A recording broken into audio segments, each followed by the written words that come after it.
pada zaman dahulu kala di daerah Dumai berdiri sebuah kerajaan yang bernama Seri Bunga Tanjung.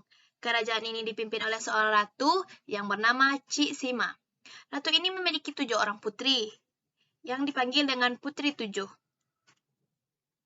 Namun dari ketujuh orang putri tersebut, putri bungsulah yang paling menyita perhatian, yang bernama Mayang Sari.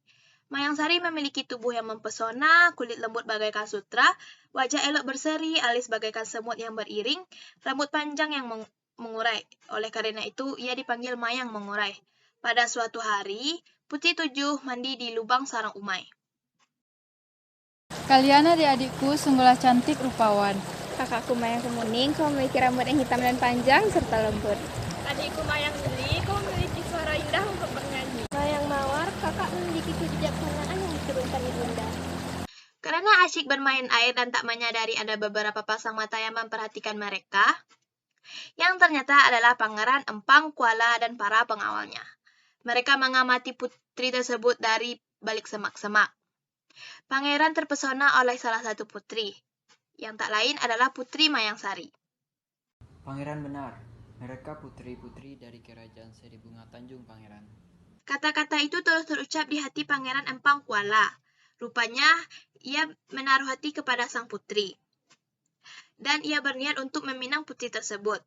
Beberapa hari kemudian, ia meminta ibunya, Putri Melani, untuk melamar sang putri yang diketahui bernama Putri Mayang Sari. Pergilah Putri Melani beserta 2 pengawalnya ke kerajaan Seri Bunga Tanjung. Sesampainya di kerajaan Seri Bunga Tanjung, Putri Melani disambut baik oleh Ratu Cik Sima. Tak lama kemudian, datanglah Dayang dan ketujuh putri tersebut. Saya putri pertama, saya Putri Mayang Kemuning, saya suka menjahit dan merajut. Saya putri kedua, saya Putri Mayang Melati, saya suka berenang. Saya putri ketiga, saya Putri Mayang Mawar, saya suka memasak. Saya putri keempat, saya Putri Mayang Anggrek, saya suka menari. Saya putri kelima, saya Putri Mayang Kemboja, saya suka berkebun. Saya putri keenam, saya Putri Mayang Lili, saya suka membaca. Perkenalkan, saya putri ketujuh, saya Putri Mayang Sari, dan saya suka berkuda. Inilah anak-anak saya, manakah yang Ratu inginkan menjadi menantu Ratu? Sebenarnya anak saya, Pangeran Empang Kuala, suka dengan Mayang Sari, putri bungsu Ratu. Bagaimana ya Ratu? Mengapa Ratu? Maaf Ratu, kami tidak bisa menerima pinangan Ratu. Mengapa begitu Ratu? Maksud kami kan baik. Ya, saya paham maksud Ratu, tapi menurut adat kerajaan Seri Bunga Tanjung, putri tertualah yang berhak menerima pinangan terlebih dahulu. Saya mohon, anak saya ingin sekali memperistri Mayang Sari. Tidak bisa, sekali lagi saya memohon maaf. Dengan perasaan kecewa, Ratu Melani kembali ke kerajaannya. Sesampainya di kerajaan, pengawal-pengawal yang ikut dengan Putri Melani melapor kepada Pangeran Empang Kuala. Amarah yang menguasai hati Pangeran Empang Kuala tidak dapat dielakkan. Ia menyuruh seluruh panglima dan prajuritnya untuk menyerang kerajaan Seri Bunga Tanjung. Maka di antara kedua kerajaan tersebut, pertempuran tidak dapat dielakkan. Sementara di kerajaan Seri Bunga Tanjung, Cik Sima melarikan ketujuh putrinya ke dalam hutan.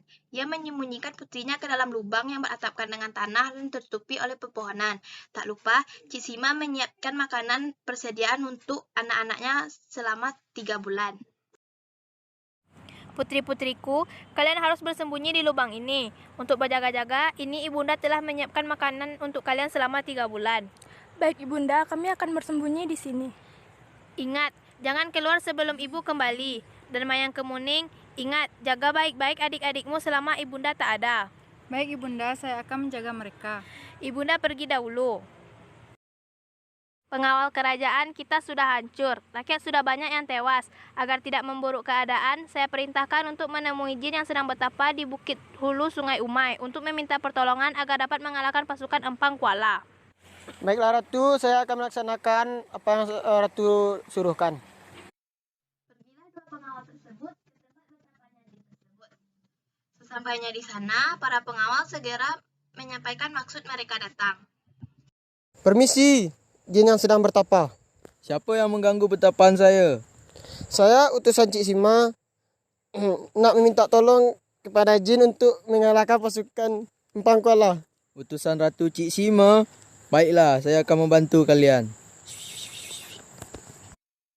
Setelah itu, pergilah para pengawal tersebut kepada ratu dan menyampaikan bahwa jin mau membantu. Suatu malam terjadi peristiwa yang sangat mengerikan. Secara tiba-tiba, pasukan Pangeran Empang Kuala tertimpa beribu-ribu buah bakau yang jatuh dan menusuk ke badan mereka. Tak sampai separuh malam, pasukan Empang Kuala dapat dilumpuhkan. Pada saat pasukan kerajaan Empang Kuala tak berdaya, datanglah utusan Ratu Cik Sima menghadap Pangeran Empang Kuala. Sadarlah Pangeran Empang Kuala bahwa dirinya lah yang memulai peperangan tersebut. Pangeran Empang Kuala langsung meminta seluruh pasukannya untuk kembali ke negeri Empang Kuala.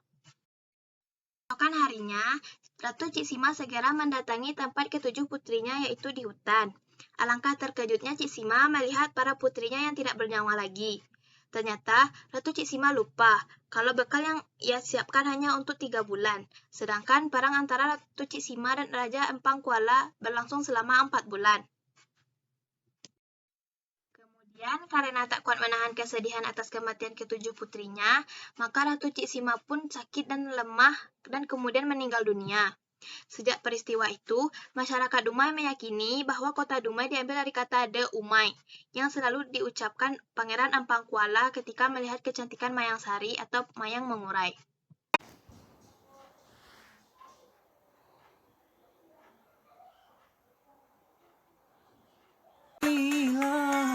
Digantung tebing indah menawan, ku bernyanyi lagu Zapin Rian.